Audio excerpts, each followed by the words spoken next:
नमस्कार साथियों, स्वागत है आप सभी का एजुकेशन विद अर्जुन पे। मैं अर्जुन और आप मेरे साथ में कंप्यूटर की लाजवाब शानदार क्लास में। दोस्तों, आज कंप्यूटर का हमारा तीसरा क्लास होगा, जिसमें आज हम कंप्यूटर फंडामेंटल के तीसरे पार्ट पे बात करेंगे। यानी पहले पार्ट पे हमने कंप्यूटर फंडामेंटल में इंट्रोडक्शन टू कंप्यूटर पढ़ा था, यानी कंप्यूटर के परिचय पढ़ा था। दूसरे में हमने कंप्यूटर के टाइप्स पढ़े थे, जो बहुत अच्छे से हमने कवर किया था। आज के लेक्चर में आज की क्लास में आज हम लोग कंप्यूटर फंडामेंटल में पार्ट 3 होगा, जिसमें हिस्ट्री ऑफ कंप्यूटर पढ़ेंगे, यानी कंप्यूटर का विकास कैसे हुआ, history of computer.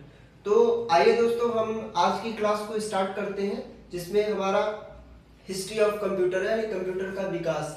History of computer को इवोल्यूशन ऑफ कंप्यूटर भी कह सकते हैं, यानी कंप्यूटर का विकास। इवोल्यूशन का मतलब होता है विकास। तो कंप्यूटर का विकास कैसे हुआ, ये हम एंशिएंट टाइम में जाके ही और वहां से लेके एक एक करके आज तक हम, यानी जो मॉडर्न एरा में कंप्यूटर यूज किए जाते हैं, एक एक करके पूरा हम पढ़ेंगे। वही एंशिएंट टाइम से और आज के कंप्यूटर में जितना भी बदलाव आए हैं, उन्हीं को कंप्यूटर का विकास यानी एवोल्यूशन ऑफ कंप्यूटर कहते हैं। और उसी में आज हम हिस्ट्री ऑफ कंप्यूटर पढ़ेंगे, यानी कंप्यूटर के हिस्ट्री, कंप्यूटर का इतिहास। तो हिस्ट्री ऑफ कंप्यूटर में हम 4 पार्ट में डिवाइड करके पढ़ेंगे पूरे हिस्ट्री ऑफ कंप्यूटर को, यानी एंशिएंट टाइम से लेके और आज के मॉडर्न टाइम तक जो भी हमारा कंप्यूटर है, कंप्यूटर में जो भी बदलाव आए हैं, जो भी डेवलपमेंट किए गए हैं, वो हम टोटल 4 पार्ट में ही खत्म कर चुके होंगे। तो पहला पार्ट जो हमारा होगा वो होगा एंशिएंट टाइम, यानी हिस्ट्री ऑफ कंप्यूटर में पहले हम पढ़ेंगे एंशिएंट टाइम के कंप्यूटर कौन सा था, जो कि बिफोर 16 सेंचुरी, यानी 1600 शताब्दी से पहले के जो कंप्यूटर थे वो एंशिएंट टाइम का कंप्यूटर था। फिर दूसरा जो एरा होगा हमारा वो मैकेनिकल एरा होगा। मैकेनिकल एरा 16 सेंचुरी से लेके 18 सेंचुरी तक लगभग, ये कोई एग्जैक्ट डेट नहीं है, इतना आप लोग ध्यान रखिएगा कि किताब वगैरह में आपको, बुक वगैरह में कोई दूसरा डेट मिल जाए तो आप समझे कि गलत बता दिया गया। गलत नहीं, ये एग्जैक्ट डेट नहीं है, अप्रोक्सीमेट डेट है। तो एंशिएंट टाइम का जो एरा था वो बिफोर 16 सेंचुरी था, यानी 16वीं शताब्दी से पहले का कंप्यूटर था वो एंशिएंट एरा था। मैकेनिकल एरा में 16 सेंचुरी से लेके 18 सेंचुरी तक कंप्यूटर जो भी डेवलप किए गए या डेवलपमेंट किए गए वो है। फिर तीसरा जो पार्ट है, तीसरा एरा है, उसमें इलेक्ट्रोमैकेनिकल एरा पढ़ेंगे, जो 18 सेंचुरी के लेट में, यानी लेट 18 सेंचुरी टू 1940 सेंचुरी, मतलब 1800 शताब्दी के अंत से लेके 1940 तक का जो एरा था वो इलेक्ट्रोमैकेनिकल का एरा था। और आज का जो टाइम है वो इलेक्ट्रॉनिक एरा चल रहा है, यानी आज के जो भी मॉडर्न कंप्यूटर है वो हम लोग जो यूज कर रहे हैं, मोबाइल यूज कर रहे हैं, लैपटॉप यूज कर रहे हैं, कंप्यूटर यूज कर रहे हैं, ये सब इलेक्ट्रॉनिक एरा के कंप्यूटर को यूज कर रहे हैं। और इलेक्ट्रॉनिक एरा 1940 सेंचुरी से, यानी 1940 से लेके आज के टाइम तक जो भी कंप्यूटर डेवलपमेंट किए गए, जो भी कंप्यूटर बनाए गए, डेवलप किए गए, वो सब इसमें हम पढ़ेंगे इलेक्ट्रॉनिक। इसी इलेक्ट्रॉनिक में हम जनरेशन ऑफ कंप्यूटर पढ़ेंगे, यानी कंप्यूटर की पीढ़ी। तो कंप्यूटर की पीढ़ी क्या, टोटल हम 5 पीढ़ियों में कंप्यूटर के पढ़ेंगे, कंप्यूटर के जनरेशन, जिसमें फर्स्ट जनरेशन पढ़ेंगे, सेकंड, थर्ड, फोर्थ और फिफ्थ जनरेशन पढ़ेंगे, वो इसमें हमारा होगा। तो दोस्तों, इसका आप लोग स्क्रीनशॉट ले लीजिए। उम्मीद है आप लोग स्क्रीनशॉट ले चुके होंगे। अब हम आगे अपने एक एक टाइम को आगे बढ़ाते हैं और एक एक करके हम पूरा पढ़ते हैं, यानी कि एंशिएंट टाइम में कौन सा कंप्यूटर डेवलप किया था या कौन सा था, मैकेनिकल एरा में कौन सा था, इलेक्ट्रोमैकेनिकल में कौन सा था और इलेक्ट्रॉनिक एरा में कौन सा कंप्यूटर था। तो आइए दोस्तों, हम अपने पहले टाइम की बात करते हैं, यानी कि जो हमारे कंप्यूटर पहले के, यानी एंशिएंट टाइम के कंप्यूटर जो थे वो कौन कौन से थे या कौन से थे। तो जो हमारा पहला एरा होगा वो होगा एंशिएंट। एंशिएंट एरा या एंशिएंट टाइम इसको बोल दे। अगर इसके टाइम की बात करें तो लगभग यानी अप्रॉक्स 16 सेंचुरी, यानी लगभग 1600 सेंचुरी से पहले की बात है। इसमें जो सबसे पहला कंप्यूटर था वो था अबेकस। सबसे पहला जो डिवाइस था वो था अबेकस। अब अबेकस क्या है? यानी ये हमारा पहला कंप्यूटर है या पहला कैलकुलेटिंग डिवाइस बोल दे। कंप्यूटर नहीं बोलेंगे क्योंकि कंप्यूटर तो बाद में नाम पड़ा। कंप्यूटर पहले एक गणना करने वाली डिवाइस होती थी, उसको बाद में उसका नाम चेंज करके कंप्यूटर रखा गया। तो अबेकस जो है वो एक प्रकार की डिवाइस है। कैसी डिवाइस है? कैलकुलेटिंग डिवाइस है। अब अगर इसके हम डेवलप की बात करें यानी ओरिजिन की बात करें तो इसका ओरिजिन कहाँ हुआ है? इसका ओरिजिन जो हुआ है दोस्तों वो हुआ है चाइना में। कहाँ हुआ है? चाइना में हुआ है। पहले इसका ओरिजिन चाइना में हो गया, उसके बाद में कल्चर में आया, यानी बाद में सब जगह पे यूज हुआ। अब ये था क्या? गणना कैसे? ये है क्या कंप्यूटर? तो एक ये मैनुअल कैलकुलेटिंग डिवाइस है। क्या है? एक मैनुअल कैलकुलेटिंग डिवाइस है। यानी एक डिवाइस तो है, कैलकुलेशन करने की कोई डिवाइस तो है, लेकिन एक मैनुअल कैलकुलेटिंग डिवाइस है जो किसका यूज करके डिवाइस को कैलकुलेट करता था? बीट्स को। अब आप लोग बीट्स जानते होंगे क्या होता है? बीट्स हम मोती को बोलते हैं, यानी मोतियों का यूज करके हम लोग कैलकुलेशन करते थे। तो जो एंशियंट टाइम का पहला कंप्यूटर था वो था अबेकस। एक कैलकुलेटिंग डिवाइस था, वो मैनुअल कैलकुलेटिंग डिवाइस था। और उस मैनुअल कैलकुलेटिंग डिवाइस में आप मैनुअल में वैसे ही नॉर्मली करेंगे जिसमें हम बीट्स यानी मोतियों का यूज करके हम कोई भी कैलकुलेशन करेंगे। ये था हमारा पहला अबेकस। और दूसरा जो हमारा कंप्यूटर था, यानी अबेकस के बाद में भी कोई कंप्यूटर आया, ऐसा नहीं है कि अबेकस ही कैलकुलेटिंग डिवाइस था। जो दूसरा था वो था नेपियर बोन्स।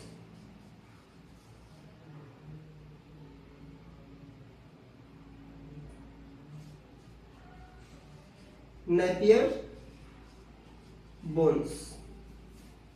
ये अबेकस की अगर बात करें तो ये लगभग 3000 बीसी में डेवलप किया गया था।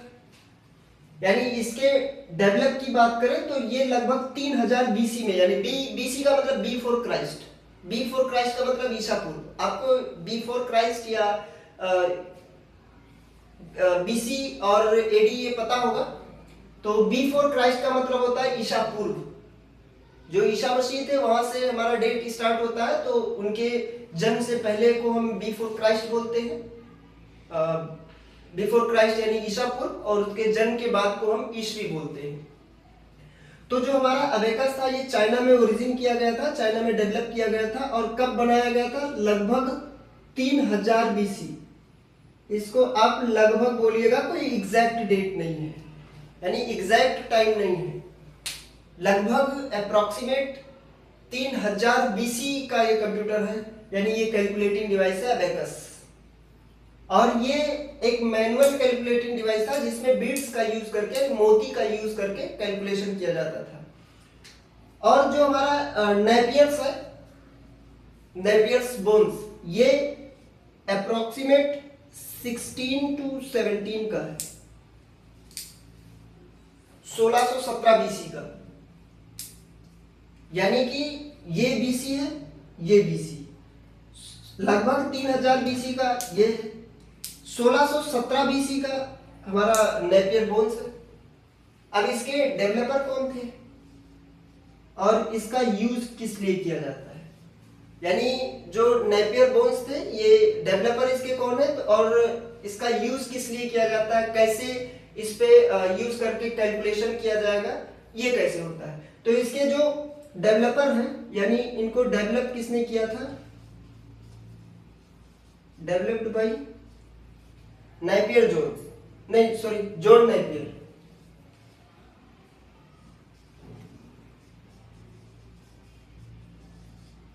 यानी एक जॉन नेपियर व्यक्ति थे जिन्होंने इसको डेवलप किया था और उन्हीं के नाम पे इस कैलकुलेशन डिवाइस का यूज किया, नाम रख दिया गया। काम क्या होता है, तो ये मल्टीप्लाइकेशन के लिए यूज किया जाता है। Used for multiplication and division.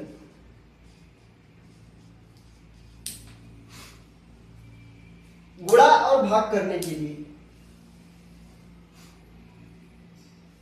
Exam में अक्सर क्वेश्चन पूछता है कि सबसे पहला कैलकुलेटिंग डिवाइस कौन सा है और डेवलप कहाँ किया गया। तो सबसे पहला जो कंप्यूटिंग डिवाइस है या कैलकुलेटिंग डिवाइस है वो अबेकस है। वो चाइना में डेवलप किया गया था। लगभग 3000 बीसी का कंप्यूटर है, यानी कैलकुलेटिंग डिवाइस है। और इसका जो कैलकुलेशन जो हम करते थे वो मोतियों की तरह, जैसे मोती का यूज करके हम कैलकुलेशन करते हैं, सेम उसी तरीके से करते थे। जो एंशिएंट टाइम का दूसरा कंप्यूटर था वो था नेपियर बोन्स, यानी नेपियर्स बोन्स। एक जॉन नेपियर व्यक्ति ने इसको डेवलप किया था लगभग 1617 बीसी में, और इसका यूज मल्टीप्लाइकेशन और डिवीजन के लिए किया गया था, यानी गुणा और भाग के लिए किया था। तो दोस्तों उम्मीद है ये समझ में आया होगा 2 पॉइंट। आप इसका स्क्रीनशॉट ले लीजिए।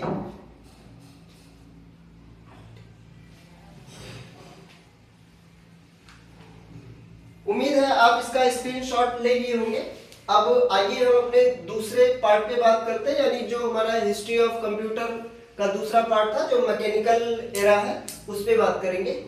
तो पहला हमने बात किया एंशिएंट टाइम का, जिसमें हमने अबेकस पढ़ा जो चाइना में ओरिजिन किया गया और लगभग 3000 बीसी का कंप्यूटर है। और दूसरा नेपियर बोन्स जो जॉन नेपियर्स व्यक्ति ने डेवलप किया। अब हम जो दूसरा पढ़ेंगे वो मैकेनिकल एरा पढ़ेंगे।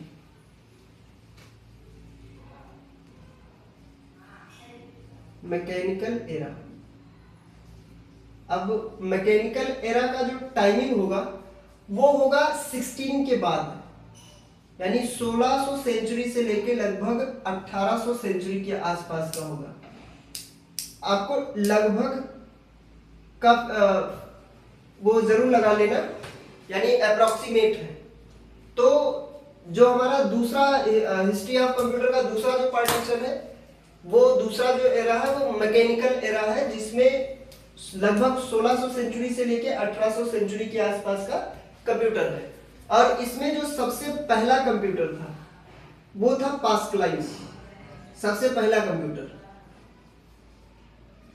पास्कलाइन।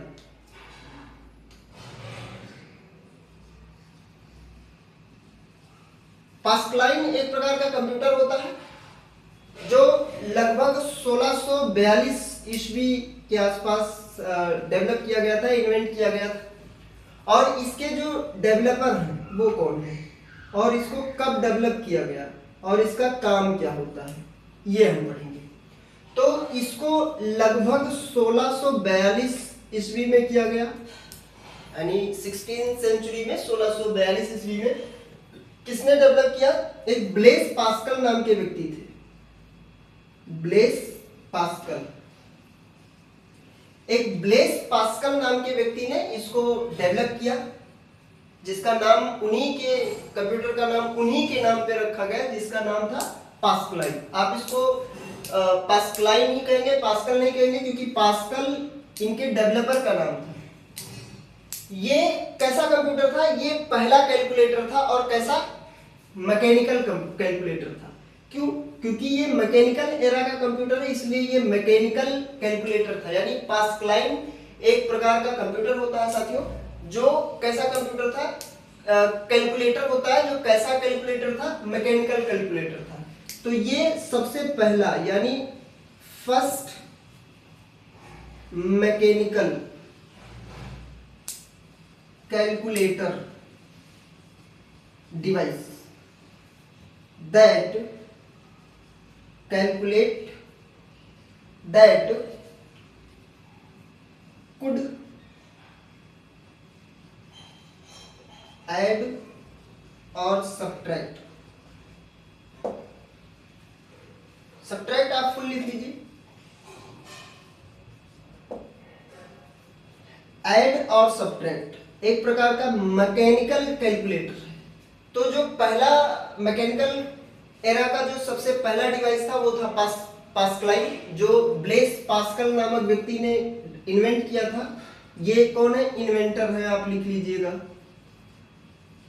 ये केवल कंप्यूटर तक ही सीमित नहीं है, ये कंपटीशन में भी, यानी वीडियो वगैरह का जो भी वैकेंसीज आती है उसमें ये फंडामेंटल का ये पार्ट जो हिस्ट्री ऑफ कंप्यूटर है इससे क्वेश्चन आते हैं, यानी 1 से 2 क्वेश्चन आपको एग्जाम में कंपटीशन में भी मिलते हैं।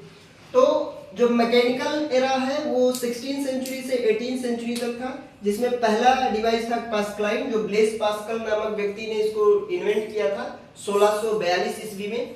और इसका काम क्या है, यानी ये कैसी मशीन है? तो फर्स्ट मैकेनिकल कैलकुलेटर है। एग्जाम में अक्सर ओ लेवल में भी आता है, ट्रिपल सी में भी आता है और कंपटीशन में भी आता है कि पहला मैकेनिकल कंप्यूटर कौन सा था या पहला मैकेनिकल कैलकुलेटर कैसा है, एग्जाम में ऐसे पूछता है।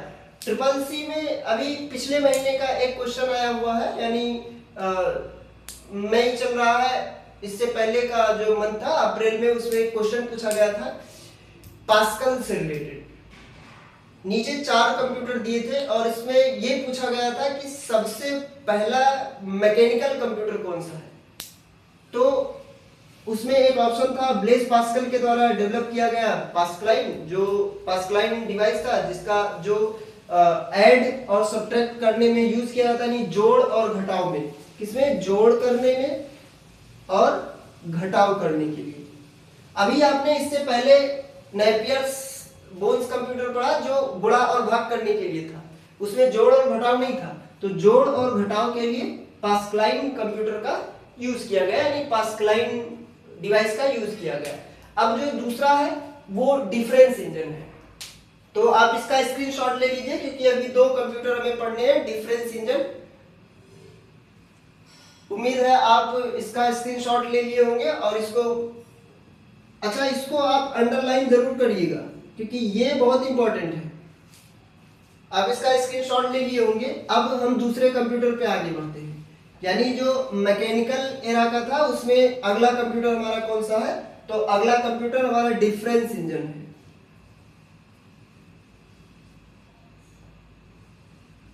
Difference engine. डिफरेंस इंजन क्या है? ये भी एक प्रकार की डिवाइस है। कैसी डिवाइस है? कैलकुलेटिंग डिवाइस ही है, क्योंकि हमने शुरुआत में ही बताया था कि कंप्यूटर एक कैलकुलेटिंग डिवाइस है, यानी इलेक्ट्रॉनिक डिवाइस है जिसका यूज कैलकुलेशन के लिए किया जाता है, गणना करने के लिए किया जाता है। तो एक डिफरेंस इंजन एक डिवाइस है, एक मशीन है जिसका यूज कैलकुलेशन के लिए किया गया। कब सर्च किया गया, यानी कब डेवलप किया गया? तो ये डेवलप का टाइम जो है वो है लगभग 1842 नहीं, 1822 सेंचुरी के आसपास का है। और इसको किसने डेवलप किया था?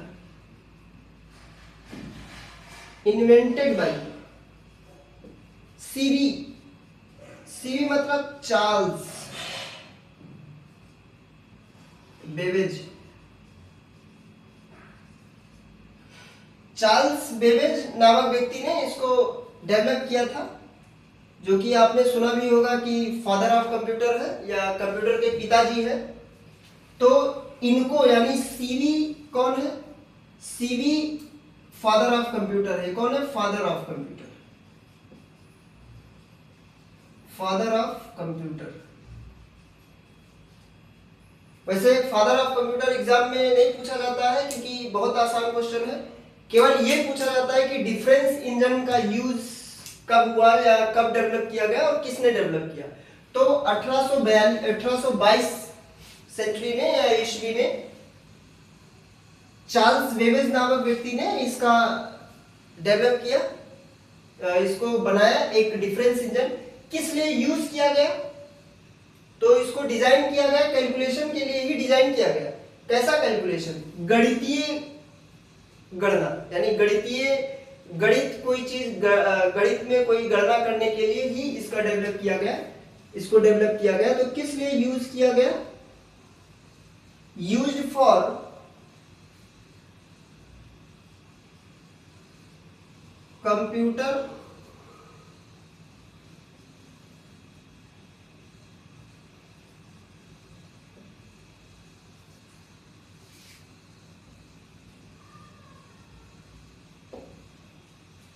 यानी कोई गणितीय गणना करना हो तो कंप्यूटर से वो गणना कैसे होगा, तो उसके लिए डिफरेंस इंजन का यूज, डिफरेंस इंजन को बना दिया गया, यानी चार्ल्स बेबेज ने बनाया एक मशीन जिसको डिफरेंस इंजन कहा गया। अच्छा, इसका यूज जो होता था वो पॉइंट के बाद, दशमलव के बाद लगभग 20 अक्षर डेटा तक सपोर्ट करता था, यानी 20 अक्षर को सपोर्ट करता था।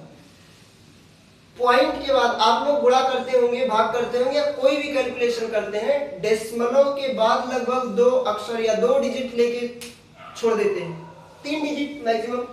लेकिन डिफरेंस इंजन जो डिवाइस था वो पॉइंट के बाद 20 डिजिट को सपोर्ट करता था, काउंट करता था। ठीक। अच्छा, सीबी की बात करें कि ये कौन थे, तो सीबी यानी चार्ल्स बेबेज, ये एक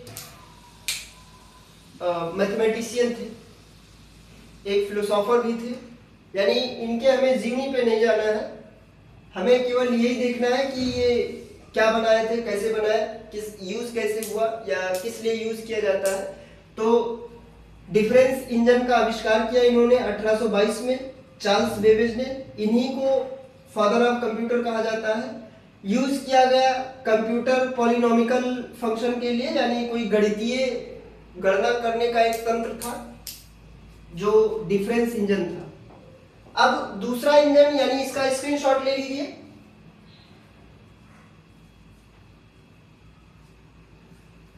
आप स्क्रीनशॉट ले लिए होंगे। अब दूसरा जो सर्च किया इन्होंने, यानी चार्ल्स बेबेज ने 2 मशीन को डेवलप किया था, एक तो था डिफरेंस इंजन और एक था analytical engine.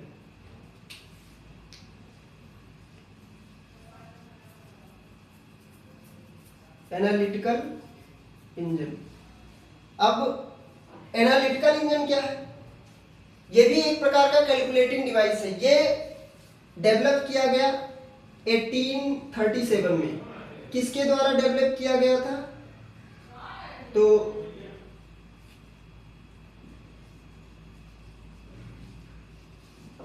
Discovered by CD, यानी चार्ल्स बेबेज।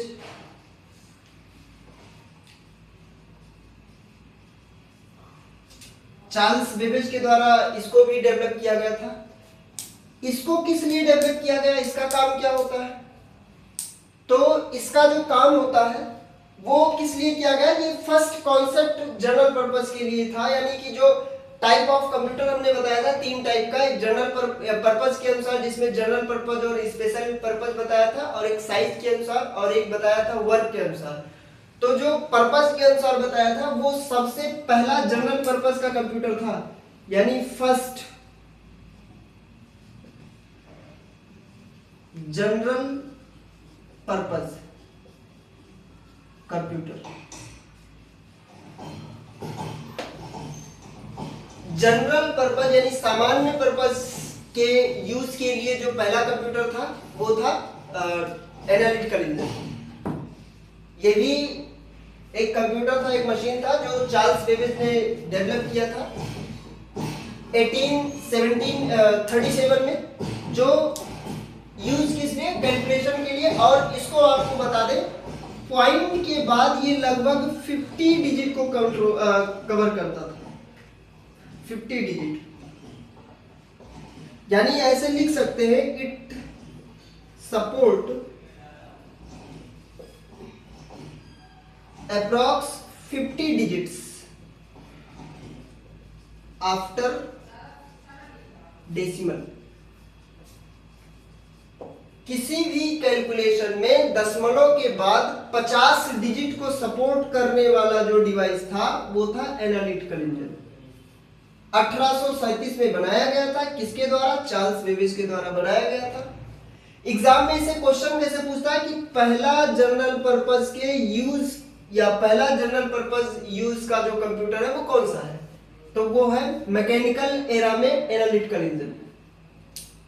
जो चार्ल्स बेबेज ने बनाया था 1837 में। ये टाइम नहीं आता एग्जाम में, केवल ये पूछता है कि फर्स्ट जनरल पर्पस का कंप्यूटर कौन सा है, या क्वेश्चन में पूछेगा कि 4 ऑप्शन नीचे देगा और पूछेगा कि first general purpose of computer, यानी कौन सा कंप्यूटर, सबसे पहला कंप्यूटर कौन सा था जो जनरल पर्पस के लिए यूज किया गया था, तो एनालिटिकल इंजन था। आप इसका स्क्रीनशॉट ले लीजिए। एक लाइन इसी में और भी लिख लीजिएगा, जैसे जनरल पर्पस का है तो इसमें प्रोग्रामिंग भी हो जाएगा।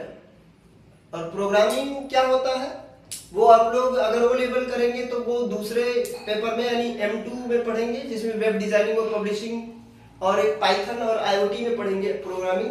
एक लैंग्वेज होता है जिसमें प्रोग्राम करके आप वेबसाइट बनाते हैं, कोई ऐप बनाते हैं, एप्लीकेशन बनाते हैं, उसको डेवलप करते हैं। तो इसमें प्रोग्रामिंग करना था। और सबसे पहला जो प्रोग्रामिंग था, सबसे पहला प्रोग्रामिंग जिन्होंने लिखा था वो एक लेडी है जिनका नाम था एडा लवलेस। एडा लवलेस। एडा लवलेस। तो एडा लवलेस है कौन? एडा लवलेस क्या कौन है?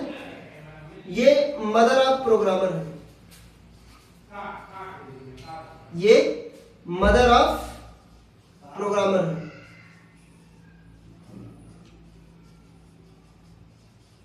तो एग्जाम में क्वेश्चन अगर ये पूछ ले कि प्रोग्रामिंग करने वाली फर्स्ट लेडी कौन है, तो एडा लवलेस है। मदर ऑफ प्रोग्रामिंग कौन है, तो एडा लवलेस है। यानी कि फर्स्ट प्रोग्रामर इनको भी हम बोल सकते हैं, फर्स्ट प्रोग्रामर। सबसे पहला प्रोग्रामिंग जिन्होंने किया था कंप्यूटर पे वो थी एक लेडी थी जिनका नाम था एडा लवलेस। तो किसी भी कंप्यूटर में सबसे पहला प्रोग्राम बनाने वाली जो लेडी या पहला प्रोग्राम बनाने वाली जो लेडी थी, व्यक्ति थी, वो एक लेडी थी, जो व्यक्ति थे वो एडा लवलेस थी। और एडा लवलेस को ही मदर ऑफ प्रोग्रामिंग कहा जाता है क्योंकि सबसे पहला प्रोग्राम इन्होंने ही लिखा था। अब आप इसका स्क्रीनशॉट ले लीजिए।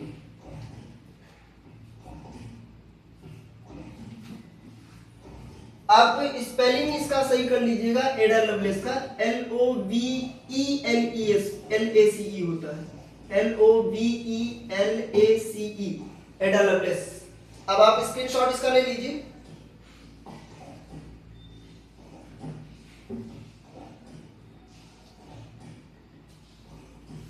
उम्मीद है स्क्रीनशॉट आप ले चुके होंगे। अब हम अगले कंप्यूटर पे बात करते हैं, यानी इलेक्ट्रोमैकेनिकल में हमने या टोटल 3 प्रकार के डिवाइस का डेवलपमेंट किया गया। 3 प्रकार के डिवाइस को ही सर्च किया गया, बनाया गया। अब तीसरा जो हमारा है जो 2 हमने बनाया वो 2 ये था। अब तीसरा जो होगा वो इलेक्ट्रोमैकेनिकल होगा, electromechanical.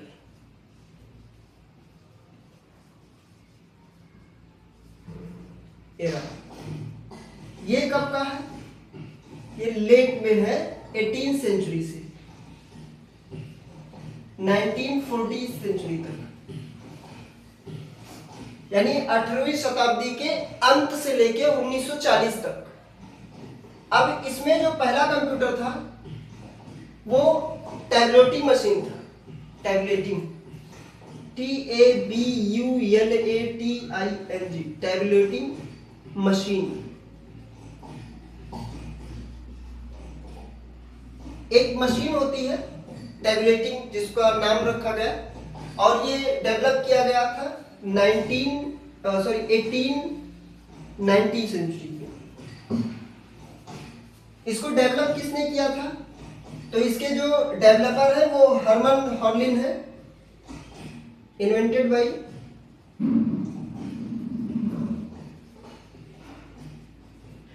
Hermann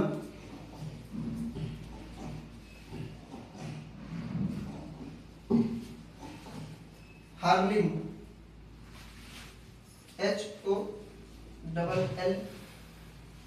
HOLLERITH, Herman Hollerith, इन्होंने इसको डेवलप किया था।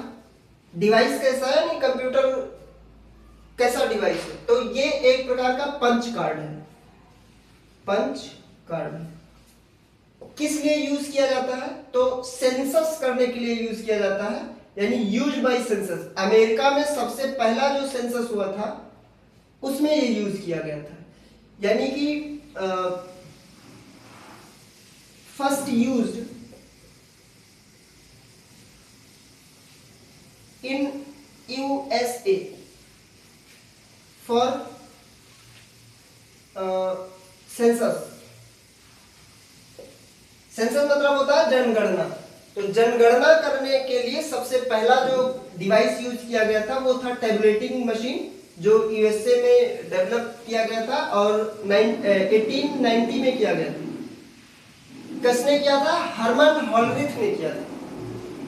यूएसए में पहला जनगणना होना था, तो सबसे पहली एक डिवाइस थी जिनका यूज करके ही ये यूएसए में डेवलप किया, यूएसए में सेंसस हुआ था। तो एग्जाम में ये पूछता है कि पंच कार्ड कौन सा है, ये नहीं पूछता है कि सेंसस में कौन सा कंप्यूटर यूज किया जाता है। पूछेगा कि टैबुलेटिंग मशीन जो है उसको किसने डेवलप किया था, तो इन्वेंटेड बाय हर्मन हॉलरिथ। या तो ये पूछेगा कि पंच कार्ड कौन सा मशीन है, या टैबुलेटिंग मशीन जो है वो क्या है, कैसी मशीन है। तो टैबुलेटिंग मशीन एक पंच कार्ड है। आप इसका स्क्रीनशॉट ले लीजिए। और एक कंप्यूटर इसमें और है,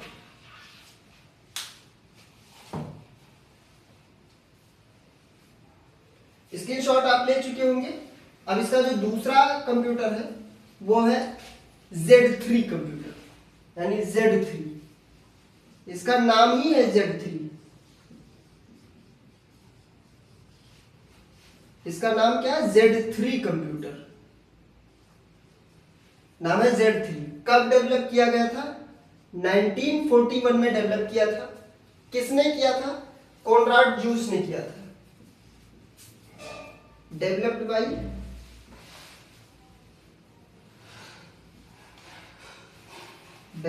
bye Conrad juice.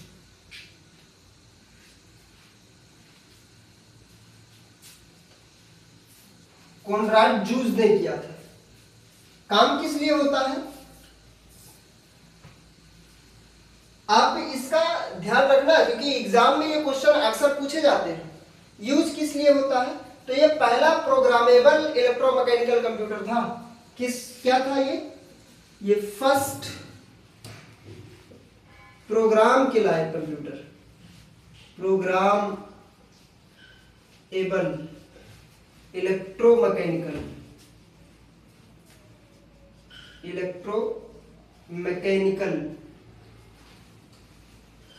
Programmable electromechanical computer. Program करने वाला सबसे पहला जो कंप्यूटर था वो था Z3 कंप्यूटर। 1941 में डेवलप किया गया। किसके द्वारा? कॉनराड जूस के द्वारा। पहला प्रोग्रामेबल इलेक्ट्रोमैकेनिकल कंप्यूटर था। नाम इलेक्ट्रोमैकेनिकल क्यों है? इतना बड़ा नाम क्यों दिया गया? तो इतना बड़ा नाम देने का कोई मतलब नहीं है, क्योंकि नाम इसलिए दिया गया क्योंकि ये इलेक्ट्रोमैकेनिकल एरा का कंप्यूटर है। जो प्रोग्रामेबल कंप्यूटर था, सबसे पहला प्रोग्रामेबल कंप्यूटर है, इसलिए इसका नाम ही रख दिया गया कि प्रोग्रामेबल इलेक्ट्रोमैकेनिकल कंप्यूटर। आप इसका स्क्रीनशॉट ले लीजिए।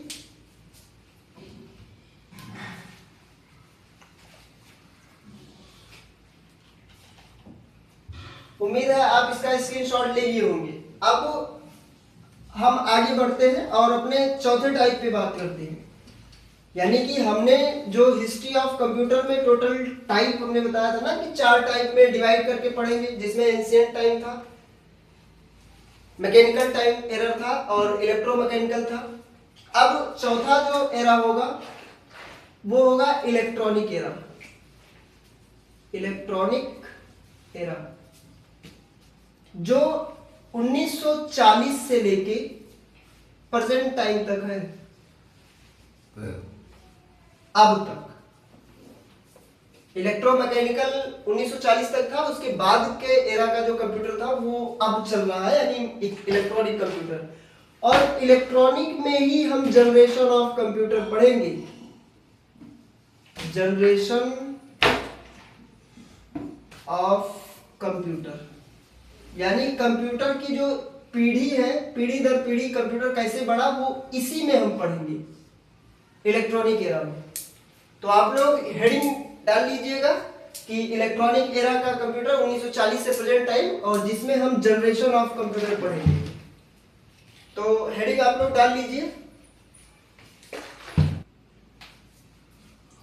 उम्मीद है आप लोग स्क्रीनशॉट हेडिंग डाल लिए होंगे। अब हम आगे बढ़ेंगे जिसमें हम जनरेशन पढ़ेंगे, यानी पहला जनरेशन, दूसरा जनरेशन, तीसरा जनरेशन और चौथा पांचवा जनरेशन। तो हम इसको इरेज कर रहे हैं, आप लोग हेडिंग डाल लिए होंगे। अब हम ऊपर हेडिंग एक लगा रहे हैं, जनरेशन ऑफ कंप्यूटर। आप लोग बकायदा हेडिंग डालिएगा जरूर। तो हम अब पढ़ेंगे generation of computer, generation of computer. Computer की टोटल 5 जनरेशन है। कितने जनरेशन? 5। यानी कंप्यूटर में हम टोटल कितने जनरेशन में पढ़ेंगे? 5 जनरेशन में पढ़ेंगे। First generation, second generation, third generation और फोर्थ जनरेशन और फिफ्थ जनरेशन। तो सबसे पहला जनरेशन की हम बात कर रहे हैं, यानी फर्स्ट जनरेशन। फर्स्ट जनरेशन, इसके अगर हम टाइमिंग की बात करें तो इससे पहले हमने बताया ना कि 1940 से लेकर प्रेजेंट टाइम तक, तो जो 1940 तक हमारा इलेक्ट्रॉनिक एरा चल रहा है वो फर्स्ट जनरेशन से ही चलेगा। तो ये 1940 सेंचुरी से लेके चल रहा है, और कब तक चलेगा? 1956 तक, यानी 1956 तक ये एरा है। और इसमें जो टेक्नोलॉजी यूज की गई फर्स्ट जनरेशन में, तो जो टेक्नोलॉजी थी, अब हम शॉर्ट फॉर्म में बताएंगे, आप लोग लिखिएगा एग्जाम। ये फर्स्ट जनरेशन यानी ये जो जनरेशन ऑफ कंप्यूटर बहुत इंपॉर्टेंट है। अक्सर एग्जाम में ओ लेवल में भी पूछा जाता है, ट्रिपल सी में भी पूछा जाता है, कंपटीशन में भी पूछा जाता है एग्जाम में। तो इसमें जो टेक्नोलॉजी यूज किया गया था, टेक्नोलॉजी वो था दोस्तों वैक्यूम ट्यूब।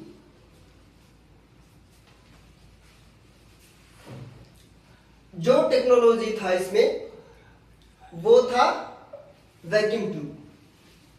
अब इसमें अगर हम सॉफ्टवेयर की बात करें कि कौन सा सॉफ्टवेयर यूज किया गया था, तो जो सॉफ्टवेयर था इसमें, और ये सॉफ्टवेयर में लैंग्वेज कह सकते हैं इसको, सॉफ्टवेयर में इसको लैंग्वेज बोलेंगे, और लैंग्वेज को ही हम सॉफ्टवेयर बोलेंगे, क्योंकि आगे हम पढ़ेंगे कि सॉफ्टवेयर क्या होता है। तो सॉफ्टवेयर में एक लैंग्वेज ट्रांसलेटर भी आता है, इसलिए इसको सॉफ्टवेयर बोलेंगे। तो इसमें जो लैंग्वेज यूज किया गया था वो मशीन लैंग्वेज यूज किया गया था। जो इसमें लैंग्वेज था वो कैसा लैंग्वेज था?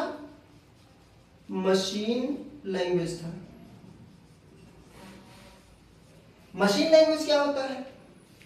ये मशीन पे आश्रित एक लैंग्वेज, एक भाषा होती है जो केवल अपनी ही भाषा समझती है। मशीन लैंग्वेज आगे हम बताएंगे कि क्या होता है। मशीन लैंग्वेज बाइनरी होता है, 0 and 1 बोलते हैं इसको, यानी ये एक बाइनरी है, यानी इसको बाइनरी बोलते हैं। 0 and 1 एक नंबर होता है जो केवल 2 डिजिट होते हैं, जिसका बेस 2 होता है, रेंज 0 से 1 होता है।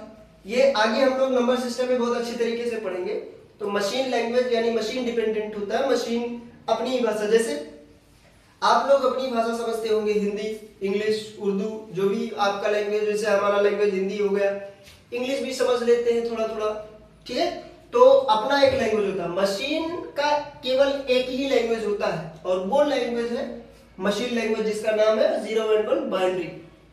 अब इसके कैरेक्टरिस्टिक्स की बात करें, यानी कुछ इसके डिसएडवांटेज की बात करें, इसके नुकसान क्या क्या थे, कैरेक्टरिस्टिक्स की बात करें इसके।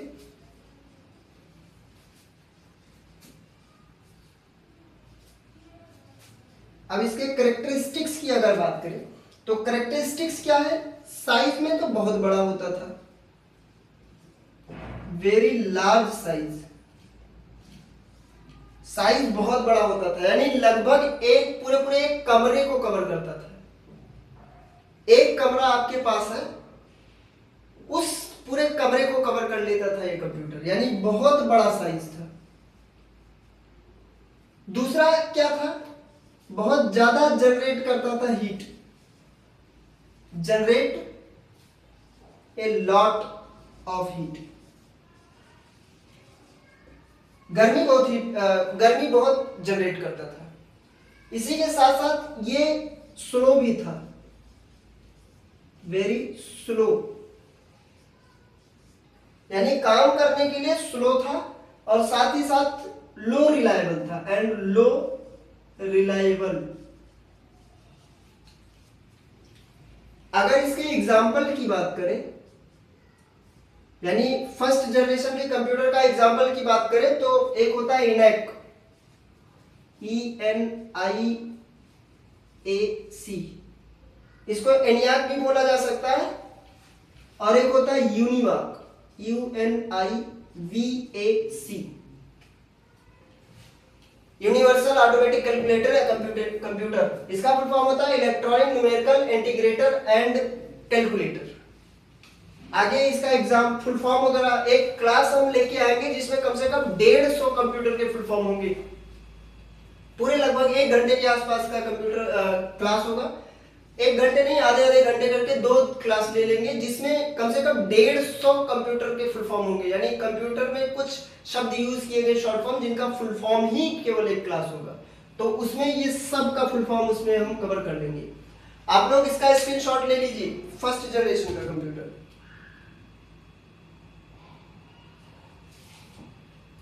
उम्मीद है स्क्रीनशॉट आप ले लिए होंगे। अब इसमें एग्जांपल इंपॉर्टेंट क्या क्या है, जैसे वैक्यूम ट्यूब इंपॉर्टेंट है, एग्जाम में पूछेगा कि फर्स्ट जनरेशन के कंप्यूटर में कौन सी टेक्नोलॉजी यूज किया गया था, कौन सा सॉफ्टवेयर था, तो सॉफ्टवेयर में लैंग्वेज था, कैसा लैंग्वेज, मशीन लैंग्वेज, यानी लैंग्वेज ट्रांसलेटर था।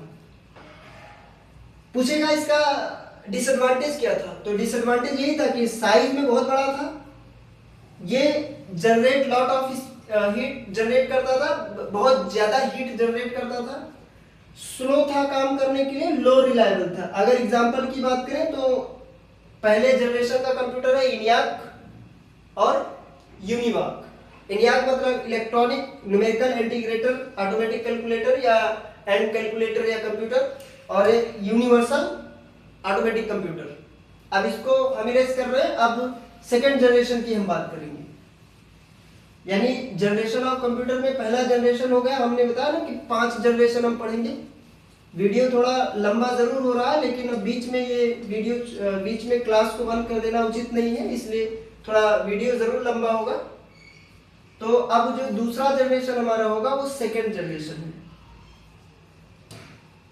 सेकेंड जनरेशन जो 1956 से है और 1963 तक, 1963 तक, यानी 56 से 1963 तक था सेकेंड जनरेशन। अब इसमें हम टेक्नोलॉजी की बात करें तो दोस्तों इसमें जो टेक्नोलॉजी यूज किया गया था वो ट्रांजिस्टर यूज किया गया था। ट्रांजिस्टर आप लोग जानते होंगे, ट्रांजिस्टर यानी एक ऐसे डिवाइस होता है जिसमें ऐसे 2-3 टांगे निकली होती हैं। अब ट्रांजिस्टर क्या होता है, ये फिजिक्स वाले अच्छे तरीके से जानते होंगे कि ट्रांजिस्टर वगैरह कैसे कनेक्ट किया जाता है, तो इस पे हम आगे नहीं पढ़ेंगे क्योंकि हम फिजिक्स नहीं कंप्यूटर पढ़ा रहे हैं, इसमें इलेक्ट्रॉनिक चीजें ही हैं जैसे ट्रांजिस्टर। तो ट्रांजिस्टर यूज किया गया था सेकेंड जनरेशन में। अगर इसमें हम सॉफ्टवेयर की बात करें तो जो सॉफ्टवेयर था वो लैंग्वेज था, इसमें भी सॉफ्टवेयर बोले या फिर इसको भी लैंग्वेज हम बोल सकते हैं। तो लैंग्वेज जो था वो असेंबली लैंग्वेज था, असेंबली लैंग्वेज। अब असेंबली लैंग्वेज क्या होता है, मशीन लैंग्वेज क्या होता है, असेंबली लैंग्वेज क्या होता है। लैंग्वेज कई होते हैं, low level language, high level language. तो लो लेवल में असेंबली और मशीन आता है, हाई में कंपाइलर और इंटरप्रेटर आता है, वो हम आगे बताएंगे, यानी पूरे को डिफाइन करके बताएंगे। केवल यही इतना बता दे रहे, मशीन असेंबली लैंग्वेज ऐसा ट्रांसलेटर है जो हमारे कोड को यानी हमारी भाषा को मशीन भाषा में कन्वर्ट करने का काम करता है। केवल इतना ही यहाँ पे हम बताएंगे, बाकी आगे हम बताएंगे। अब बात करेंगे करेक्टरिस्टिक्स पे, यानी इसके करेक्टरिस्टिक्स क्या थे। तो इसके करेक्टरिस्टिक्स क्या था, यानी इसके कुछ फायदे कुछ नुकसान क्या थे। तो पहले जनरेशन के कंप्यूटर से तो अच्छा ही था, क्योंकि साइज में बहुत छोटा था और काम करने में भी फास्ट था। तो साइज इसका स्मॉल था, smaller in size than first generation computer. यानी पहले जनरेशन की कंप्यूटर की तुलना में जो ये कंप्यूटर था वो साइज में बहुत छोटा था, ज्यादा रिलायबल था, मोर रिलायबल,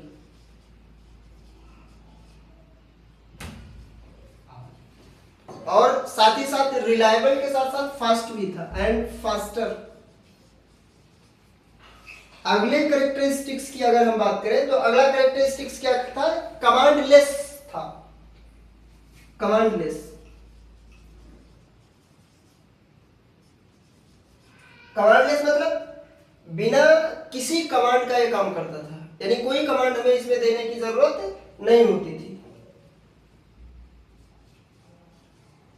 कमांडलेस पावर था and low generate heat, low generate heat,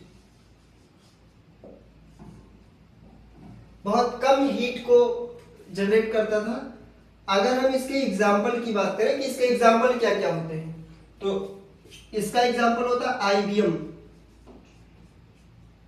1401। ये इसका नाम ही है 1401, इसका मतलब वो नहीं है, नाम है। IBM का मतलब होता है इंटरनेशनल बिजनेस मशीन, ठीक है। इसका फुल फॉर्म हम आगे बताएंगे, आप इसके लिए परेशान मत होइए। और एक कंप्यूटर था CDC 1604, ये सेकेंड जनरेशन के कंप्यूटर थे। IBM 1401 और CDC 1604, आप इसका भी स्क्रीनशॉट ले लीजिए, ये बहुत इंपॉर्टेंट है।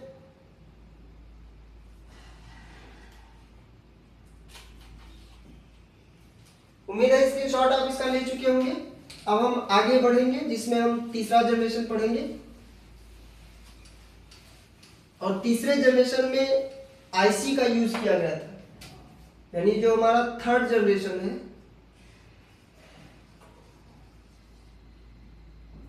थर्ड जनरेशन, ये 1963 से था, और नहीं सॉरी 1963 ने 1964 से लेके 1971 तक था। अब इसमें अगर हम टेक्नोलॉजी की बात करें कि इसमें कौन सी टेक्नोलॉजी यूज की गई थी, तो बच्चों इसमें जो टेक्नोलॉजी यूज की गई थी वो IC यूज की गई थी, integrated circuit, integrated circuit. Size में बहुत छोटा हो गया। आप लोग IC का नाम सुने होंगे, मोबाइल में भी होता है, यानी हर इलेक्ट्रॉनिक या इलेक्ट्रिकल चीज में होता है, तो वही IC है। साइज में बहुत छोटा हो गया। अब अगर इसमें हम सॉफ्टवेयर की बात करें या लैंग्वेज की बात करें, या सॉफ्टवेयर लैंग्वेज बोले या फिर सॉफ्टवेयर बोले, तो इसमें हाई लेवल लैंग्वेज का यूज किया गया था, हाई लेवल लैंग्वेज, जिसको हम शॉर्ट फॉर्म में HLL बोलते हैं। हाई लेवल लैंग्वेज के एग्जाम्पल अगर हम बताएं कि एग्जाम्पल क्या होता है, तो हाई लेवल लैंग्वेज जैसे कोबोल है, फोर्ट्रान है, ये कुछ हाई लेवल लैंग्वेज है, कोबोल और फोर्ट्रान, ये कुछ लैंग्वेज है जो हाई लेवल पे आते हैं। अब अगर इसके हम कैरेक्टरिस्टिक्स की बात करें,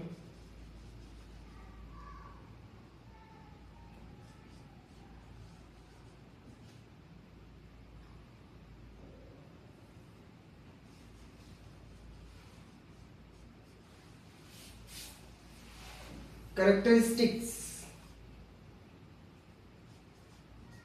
तो इसके कुछ फायदे क्या थे।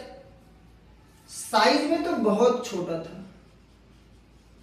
मच स्मॉलर, बहुत छोटा था, सबसे छोटा, साथ ही साथ सबसे फास्टर था और रिलायबिलिटी भी थी।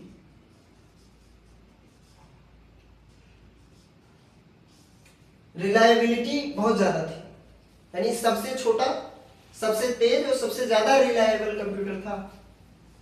अगले कैरेक्टरिस्टिक्स की बात करें तो ये स्टोरेज को इंक्रीज किया था, इंक्रीज स्टोरेज, स्टोरेज क्षमता इसमें ज्यादा थी। और ज्यादातर यूज कहां होता है, तो मोर कॉमर्शियल में यूज होता है, कॉमर्शियल यूज के लिए।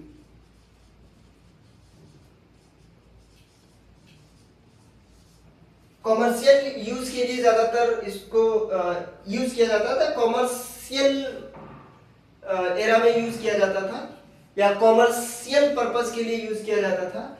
अब इसके एग्जाम्पल की अगर हम बात करें तो इसका एग्जाम्पल बहुत इंपॉर्टेंट है, तीसरा जनरेशन का एग्जाम्पल बहुत इंपॉर्टेंट है, IBM 360 सीरीज, IBM 360 सीरीज, ये इंपॉर्टेंट है, यानी तीसरा जनरेशन ही इंपॉर्टेंट है। इसमें जो टेक्नोलॉजी यूज किया गया था वो आईसी यूज किया गया, इंटीग्रेटेड सर्किट, लैंग्वेज जो यूज किया गया, सॉफ्टवेयर जो हाई लेवल लैंग्वेज था।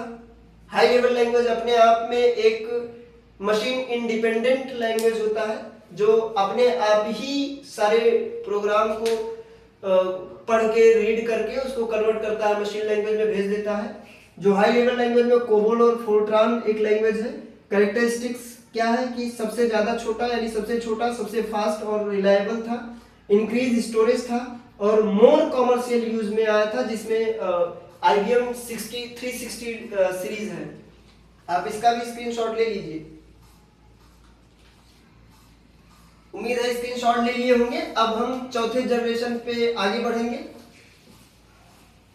दो जनरेशन बचे हुए हमारे, एक चौथा और एक पांचवा, जो बस मुश्किल से 10 मिनट टाइम लगेगा। फोर्थ जनरेशन, और फोर्थ जनरेशन का जो टाइम है वो यहां से खत्म होने पे स्टार्ट होता है, यानी 1971 से लेके प्रेजेंट टाइम तक है, अप्रॉक्स 1985 के आसपास तक है। आप इस टाइम को ऐसा मत सोचिएगा कि गलत बता दिया गया, ये कोई टाइमिंग ये गलत नहीं है, यानी ये हर बुक में अलग अलग टाइम दिखाता रहता है या हर बुक में अलग अलग रहता है। आप इसको प्रेजेंट टाइम भी बोल सकते हैं और प्रेजेंट के बाद भी जो पांचवा जनरेशन होगा प्रेजेंट के बाद का है। अब इसमें जो टेक्नोलॉजी यूज किया गया था वो टेक्नोलॉजी था VLSI। VLSI फुल फॉर्म होता है very large scale integration, very large scale integration, यानी इसी में टेक्नोलॉजी यूज किया गया था माइक्रो प्रोसेसर। माइक्रो प्रोसेसर यानी जिसको हम CPU बोलते हैं, तो माइक्रो प्रोसेसर की टेक्नोलॉजी थी वो फोर्थ जनरेशन का टेक्नोलॉजी था। और अगर एग्जांपल की बात करें कि सबसे पहला माइक्रो प्रोसेसर कौन सा था, तो first micro processor of the world,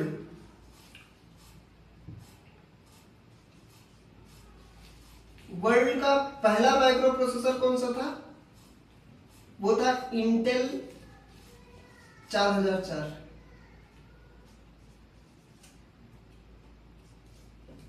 और इंडिया का सबसे पहला जो था first Indian micro processor, first Indian micro processor या फर्स्ट इंडियन प्रोसेसर, वो था शक्ति। इसका नाम ही था शक्ति। आप लोगों में किसी का नाम हो शक्ति तो ऐसा मत समझिएगा कि हमारे नाम का प्रोसेसर है। शक्ति नाम ही रखा गया था, यानी पहला इंडिया का जो पहला प्रोसेसर, वर्ल्ड का पहला प्रोसेसर जो था वो माइक्रो प्रोसेसर था, वो इंटेल 4004 था। इंडिया का पहला प्रोसेसर जो था वो शक्ति था। अब अगर इसमें हम सॉफ्टवेयर की बात करें, यानी लैंग्वेज की बात करें, सॉफ्टवेयर, तो इसमें भी सॉफ्टवेयर यूज किए गए थे। और कैसा सॉफ्टवेयर यूज किया गया था? HLL, जो अभी हम बता चुके हैं पहले, हाई लेवल लैंग्वेज होता है, हाई लेवल लैंग्वेज।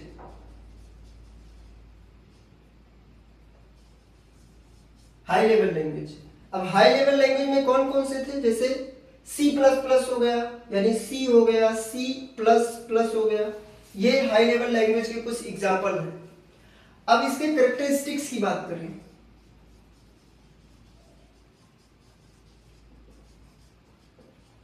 कुछ इसके फायदे क्या है उसकी अगर हम बात कर लें तो आप इतना लिख सकते हैं, पर्सनल कंप्यूटर में यूज किया जाता है। इसके एग्जाम्पल की अगर हम बात करें तो ये PC है, यानी पर्सनल कंप्यूटर है, जो हम लोग कंप्यूटर यूज करते हैं, लैपटॉप, डेस्कटॉप, ये सब पर्सनल कंप्यूटर है।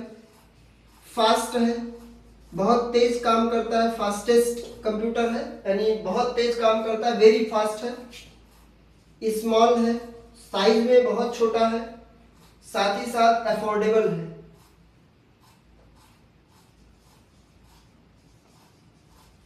अफोर्डेबल भी है साथ ही साथ। एक प्रकार का एग्जाम्पल और है, GUI बेस है। GUI मतलब ग्राफिकल यूजर इंटरफेस, यानी ग्राफिकल यूजर इंटरफेस के मोड पे कंप्यूटर है। अगर इसके हम एग्जाम्पल की बात करें, सबसे जो 4th जनरेशन का कंप्यूटर है वो अभी हमने बता ही दिया कि प्रोसेसर जो था वो इंटेल 4004 था, इंटेल 4004 था। अगला एग्जाम्पल जो है वो मॉडर्न डेस्कटॉप है,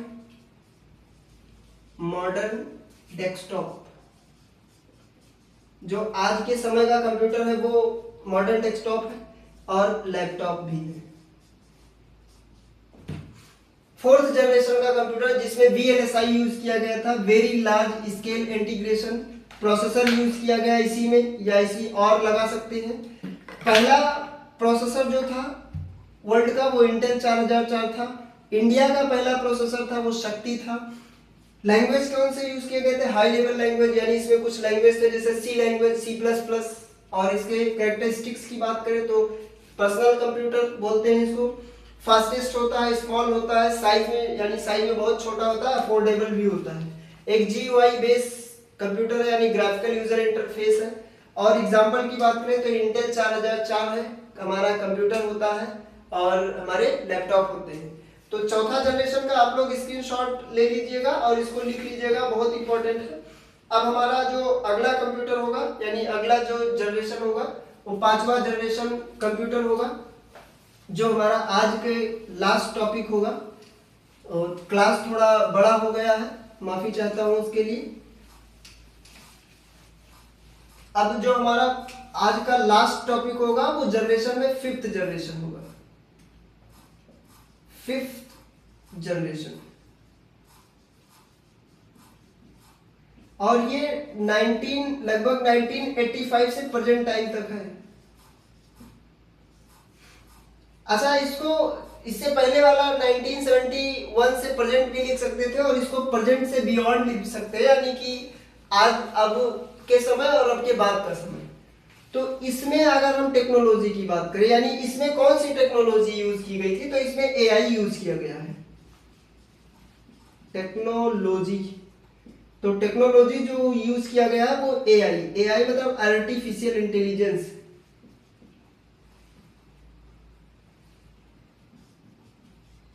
आर्टिफिशियल इंटेलिजेंस, आर्टिफिशियल इंटेलिजेंस आप लोग जानते होंगे, यानी कंप्यूटर में AI को डेवलप किया जा रहा है जो लगभग कुछ अपने आप से सोच सके, कुछ थिंकिंग पावर हो। जैसे एग्जांपल की अगर हम बात करें तो आर्टिफिशियल में जैसे रोबोट वगैरह हो जाएगा। Artificial and quantum computing, quantum computing. अगर क्वांटम कंप्यूटिंग की बात करें कि कौन सा है, तो ये इमर्जिंग का काम करता है, यानी 5वें जनरेशन का जो कंप्यूटर है वो क्वांटम कंप्यूटिंग है और एआई बेस है, यानी आर्टिफिशियल इंटेलिजेंस है। अगर हम इसके लैंग्वेज की बात करें,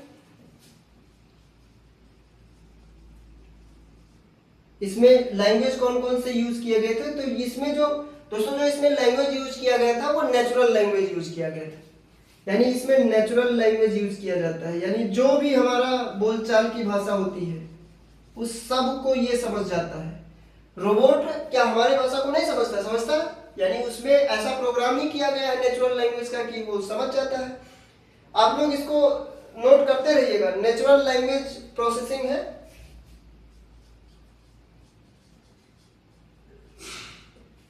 नेचुरल लैंग्वेज मतलब जो भी हम लैंग्वेज इसमें डालें सबको ये सपोर्ट करता है। और साथ ही साथ अगर हम इसके बात करें तो एआई बेस्ड लैंग्वेज है, एआई बेस्ड लैंग्वेज। एआई मतलब artificial intelligence. AI based language भी इसमें यूज किया गया है। अगर इसके एग्जांपल की बात करें तो पाइथन हो गया। एग्जांपल की बात करें तो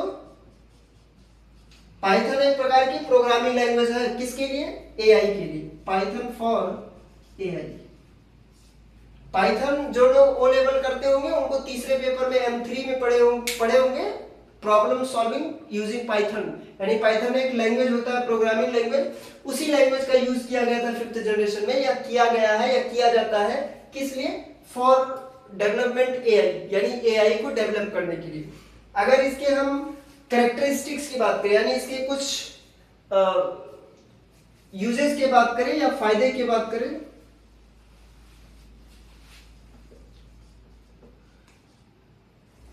तो दोस्तों जो 5वां जनरेशन का कंप्यूटर है इसमें सबसे ज्यादा कैरेक्टरिस्टिक्स है, यानी सबसे ज्यादा रिलायबल है। ये किसके लिए डेवलप किया गया था? तो ये मशीन में एआई को फोकस करने के लिए किया गया, यानी focus on AI in machine. Focus किस पे फोकस किया गया? Focus on AI. एआई को फोकस किया, मशीन में एआई को फोकस करने के लिए किया गया मशीन लैंग्वेज।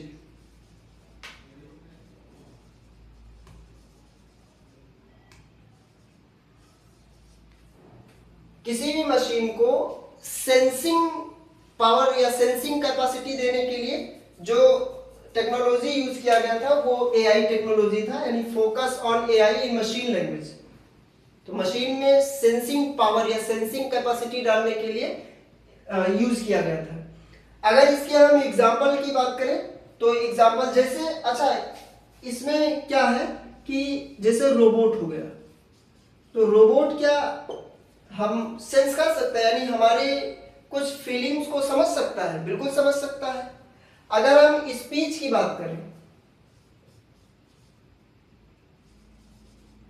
बोलने, यानी अगर हम बोले, स्पीच की बात करें, स्पीच रिकॉग्निशन,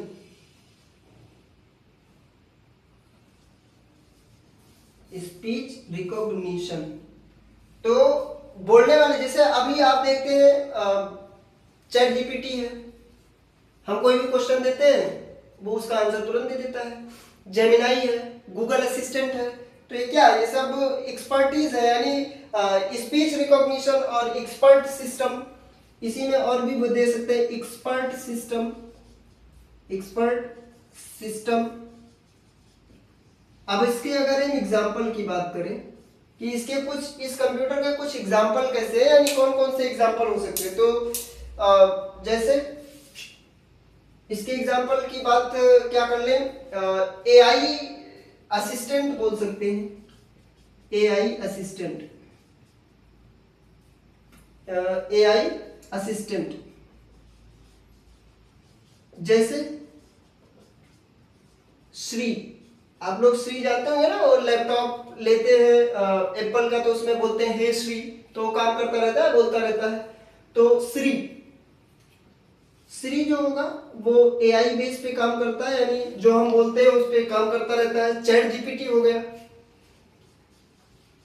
चैट जीपीटी, आप चैट जीपीटी को कोई क्वेश्चन देते हैं आपके अनुसार स्टेप बाय स्टेप, यानी कि आप उसको बताते हैं नहीं बताते हैं, वो कुछ सेंस करके अपने आप से स्टेप बाय स्टेप आंसर देता रहता है। आप अपने बारे में भी कुछ पूछते हैं तो वो भी बताता रहता है कि आप ये काम करिए ये ना करिए तो आपके लिए फायदा होगा कि नहीं होगा, ये भी बताता रहता है। अगर अगले एग्जाम्पल की बात करें तो रोबोटिक, रोबोट क्या काम करता है, आप उसमें यानी उसमें प्रोग्राम डाल दिया जाता है, उसी प्रोग्राम पे वो काम करता है, यानी उसी प्रोग्राम को वो उसी प्रोग्राम के अनुसार वो काम करता है। आप एक मूवी देखे होंगे, रजनीकांत की मूवी आई थी जिसमें एक रोबोट बनाता है, चिटी नाम होता है उसका, आप देखते होंगे वो सेंस अपने आप में सेंस करने लगा। तो आप ये भी सोचेंगे कि क्या कंप्यूटर में एआई डेवलप कर दिया जाए तो क्या वो नुकसानदायक है? जी हाँ, नुकसानदायक भी है और फायदे भी है। नुकसान क्या करेगा, वो हमारे इमोशन को समझने लगता है तो भी दिक्कत हो जाएगी, यानी अगर हम देखें तो बेरोजगारी बढ़ जाएगी, जॉबलेस हो जाएगा, क्योंकि आप ज्यादा से ज्यादा काम वर्क जो है रोबोट करने लगेगा तो जो भी व्यक्ति है वो सब बेरोजगार हो जाएंगे, सबको काम कम मिलने लगेगा। तो आप जैसे जैसे देखते हैं बड़े बड़े होटल में या बड़े बड़े जगहों पे रोबोट काम करने लगे हैं, यानी ऐसी मशीन वहां पे डेवलप किया गया है जो उस पे काम करने लगे हैं, तो उससे जॉबलेस हो गया, यानी जॉब की कमी हो गई है।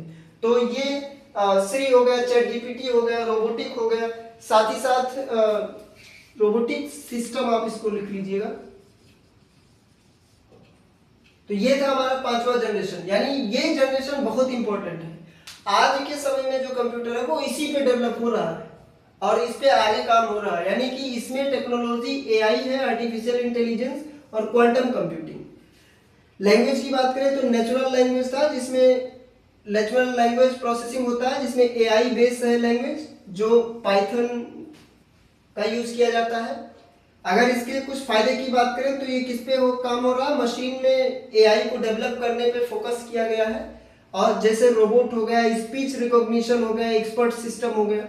एग्जांपल है जैसे असिस्टेंट, एआई असिस्टेंट, एआई का एक असिस्टेंट है जो बताता रहता है, यानी श्री हो गया, चैट जीपीटी हो गया, रोबोटिक सिस्टम हो गया। तो ये था हमारा आज का 5वां जनरेशन। जो दोस्तों आज हम क्लास यही तक रखते हैं, जिसमें आज हमने पढ़ा history of computer. History of computer हमने टोटल 4 पार्ट में डिवाइड करके पढ़ा, जिसमें एंशिएंट टाइम में हमने पढ़ा जो लगभग 16th सेंचुरी के बीसी से पहले की बात है, 16th सेंचुरी के पहले की बात है, सॉरी बीसी नहीं, जिसमें 1617 बीसी का एक कंप्यूटर था नेपियर बोन्स, और एक 3000 बीसी का था जो अबेकस था। और फिर हमने दूसरा जो एरा पढ़ा वो मैकेनिकल एरा पढ़ा, वो 16 से 18 सेंचुरी तक था। फिर तीसरा हमने इलेक्ट्रोमैकेनिकल पढ़ा जो लेट 18 यानी 18 सेंचुरी के खत्म होने से लेके 1940 तक पढ़ा। और जो हमारा चौथा पार्ट था वो इलेक्ट्रॉनिक एरा था, जिसमें हमने 1940 से प्रेजेंट टाइम तक पढ़ा जो अभी चल रहा है, जिसमें ही हमने टोटल 5 जनरेशन कंप्यूटर के पढ़े। तो दोस्तों आज के लिए इतना ही रखते हैं, क्योंकि वीडियो बहुत लंबा हो चुका है, मुझे भी पता है। तो अगली क्लास में आपको बता दें, अगली क्लास में हम इसके आगे पढ़ेंगे, और किसी दिन एक ऐसी क्लास होगी या 2 क्लास ले लेंगे आधे आधे घंटे का, जिसमें कंप्यूटर में लगभग 150 शब्दों का फुल फॉर्म जरूर लिखाएंगे आपको, क्योंकि वो अक्सर कॉम्पिटिटिव एग्जाम में भी पूछा जाता है, ओ लेवल में भी पूछा जाता है, और ट्रिपल-सी में भी पूछा जाता है। आप इसको ध्यान से पढ़े होंगे, उम्मीद होगा बहुत अच्छे से समझ में आया होगा, उम्मीद है। और विश्वास करना, ये ऐसे टॉपिक्स है जिससे क्वेश्चन हर बार आता है एग्जाम में, और आप देख लेना, एग्जाम देके देख लेना कि कितना पढ़ाया हुआ क्वेश्चन आया है। उम्मीद है अच्छे से समझ में आया होगा दोस्तों। आज के लिए इतना ही रखते हैं, थैंक यू।